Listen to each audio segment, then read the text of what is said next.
Halo, perkenalkan nama saya Arya Rizky Numenturuan. Saya mahasiswa Ilmu Administrasi Publik dari Visip USU. Dalam video ini saya akan menjelaskan mengenai bagaimana peran di public management di Indonesia, reformasi birokrasi, dan kerjasama antara pemerintah dengan sektor swasta dalam meningkatkan pelayanan publik.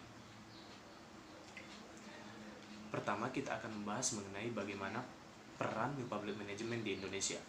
Menurut Hood, pada tahun 1991, New Public Management mulai diperkenalkan oleh ilmu administrasi publik pada tahun 1990-an.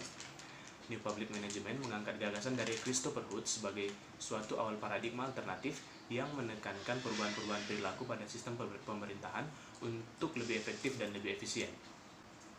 Indonesia pun berusaha menerapkan New Public Management untuk menekan perubahan-perubahan perilaku pada pemerintahan untuk lebih efektif dan lebih efisien.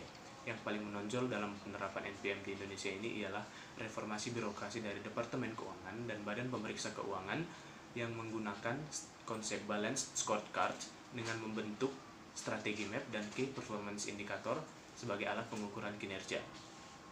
Selain dari kedua instansi tersebut, NPM juga dicoba diterapkan dalam pemerintahan daerah yang sejalan dengan penerapan otonomi daerah di Indonesia pada tahun 2014. Dapat dikatakan, NPM ini memberikan dampak positif bagi pemerintahan dalam beberapa hal, seperti meningkatkan efisiensi kinerja pemerintahan. Namun, masih banyak aparat pemerintah yang masih belum paham mengenai konsep dari New Public Management ini.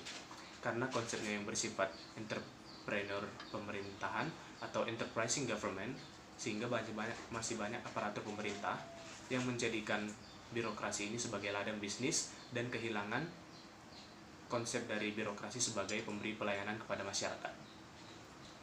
Selanjutnya, kita akan bahas mengenai bagaimana reformasi birokrasi.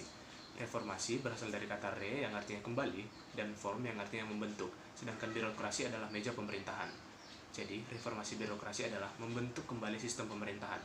Reformasi birokrasi ini pada hakikatnya dilakukan sebagai upaya untuk melakukan pembaharuan dan perubahan dalam sistem pemerintahan untuk menuju ke arah yang lebih efektif dan lebih efisien. Reformasi birokrasi ini dilakukan karena adanya berbagai hambatan dalam sistem pemerintahan yang menyebabkan pemerintahan tidak berjalan dengan baik, maka perlu dilakukan tata ulang kembali dalam sistem pemerintahan. Reformasi birokrasi ini juga dilakukan untuk mewujudkan good governance. Dengan kata lain, dalam penerapan reformasi birokrasi ini, diharapkan pemerintah mampu memiliki nilai-nilai yang baik dalam pemerintahan, seperti memiliki tingkat akuntabilitas yang baik, sumber daya manusia yang baik, serta tata kelaksanaan organisasi yang baik.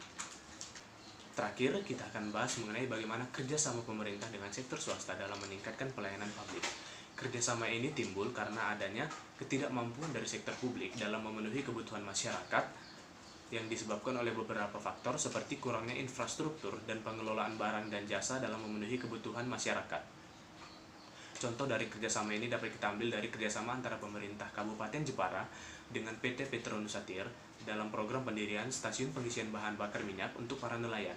Tujuan dari program ini adalah untuk memastikan BBM bersubsidi berupa solar dapat tersalurkan dengan baik kepada para nelayan dan memastikan para nelayan dapat BBM tanpa harus mengantri dengan orang lain. Nah, tujuan dari kerjasama ini adalah untuk meningkatkan pendapatan per kapita di Kabupaten Jepara. Demikian penjelasan yang bisa saya sampaikan mengenai peran di public management di Indonesia, reformasi birokrasi, dan kerjasama antara pemerintah daerah dengan sektor swasta dalam meningkatkan pelayanan publik. Terima kasih.